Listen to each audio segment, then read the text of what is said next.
Second 7 o'clock game, we got Iowa, who's 3-2, traveling to Wisconsin, who's 2-3. Iowa favored by 3 on FS1. Mark Gronowski has gone 68 of 106, thrown for 636 yards, 3 touchdowns, 2 interceptions. Jayzeon Patterson's had 34 carries for 198 yards, and Sam Phillips had 10 catches for 179 yards. Danny O'Neal for the Badgers gone 60 of 85, thrown for 640 yards, 5 touchdowns, 5 interceptions.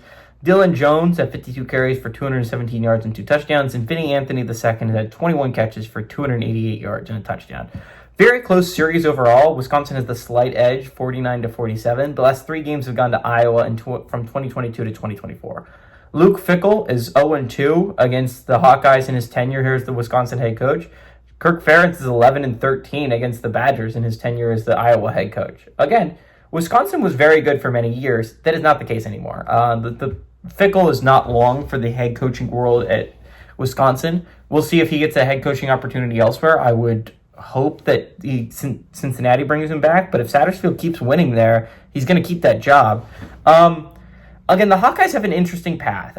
For the longest time, I was like, I don't see the Hawkeyes' path to the playoffs now that they lost the game to Indiana. That loss to Indiana was heart-wrenching if I'm a Hawkeyes fan, because it was a game you could have had against a pretty good opponent in the Hoosiers, and a game that would have put you in not a bad spot, right?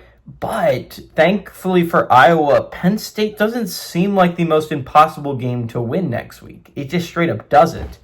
Now, Penn State isn't going to be an easy opponent by any stretch, but they only have one more ranked opponent left on the schedule. Not to say that Nebraska is going to be an easy game or USC is going to be an easy game, but the Hawkeyes, they have to win out, obviously. You have to finish 10-2 if you're going to get any realistic conversation for a college football playoff berth. And that's going to involve you upsetting Oregon.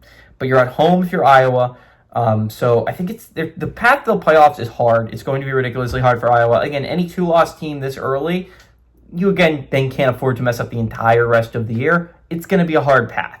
And you're still putting your hope in the hands of everyone else, because again, 10-2 teams are probably going to get left out of the college football playoff. Your resume just has to be better.